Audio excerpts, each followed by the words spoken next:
हरे Krishna everyone. मैं कार्तिक मास चल रहा है और उम्मीद है मुझे कि जो लोग इस पे बिलीव करते हैं कार्तिक मास का स्नान या जो थोड़ी भी श्रद्धा है विष्णु भगवान में, श्री कृष्ण में, तो वो कार्तिक मास का इम्पोर्टेंस जानते होंगे कि क्या है। बहुत पावन महीना चलता है।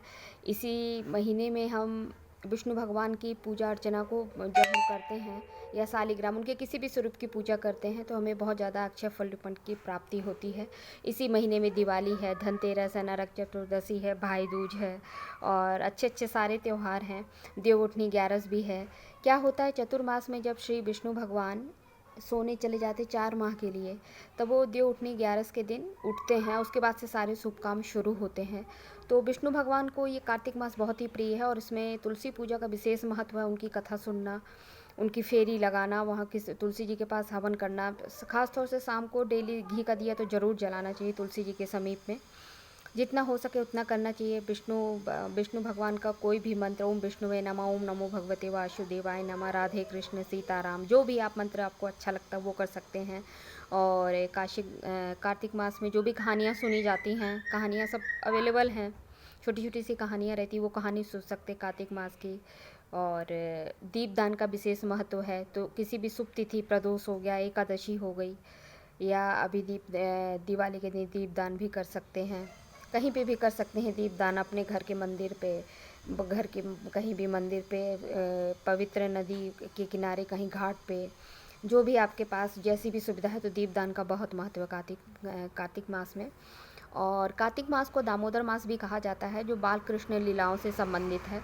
दामोदर मास से मतलब बाल कृष्ण लीला जो उस समय कर रहे थे, तो वो लीलाएं, उन लीलाओं के चलते ही इनको दामोदर भी कहा गया है।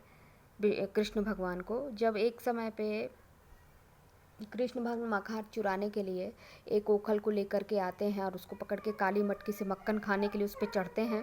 लेकिन होता क्या है कि मक्खन थोड़ा ही आता है, मटकी फूट जाती है। तो माता यशोदा आती हैं, उनको एक रस्से से एक ओखल के साथ बांध देती हैं। उनके सामने में 2 पेड़ थे, जो कि किसी के श्रापित के द्वारा इस युग में वो उनके नंद बाबा के सामने में 2 भारी भरकम पेड़ थे। नारद मुनि जानते थे।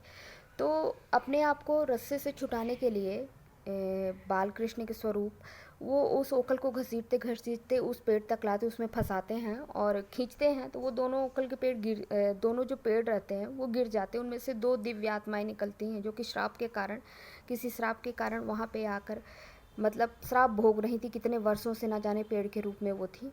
तो वो श्राप मुक्त होती हैं और उन्हें भगवान दिव्य उसका आशीर्वाद देते हैं और वो चली जाती हैं वहाँ से। पेड़ में जो भी आत्माएं थी वो वहाँ से चली जाती हैं। तो इस कारण से कार्तिक मास को दामोदर मास के नाम से भी कहा जाता है।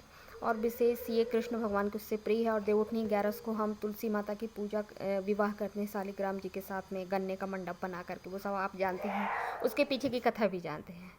तो अभी कार्तिक मास में 5 राशियां हैं जिन पे विष्णु भगवान की विशेष कृपा रहेगी। मैं अगली वीडियो में बनाऊंगी, क्योंकि वीडियो बहुत लंबी हो जाएगी, फिर उतना लंबा कोई देखता नहीं है। तो जय श्री राधे कृष्ण।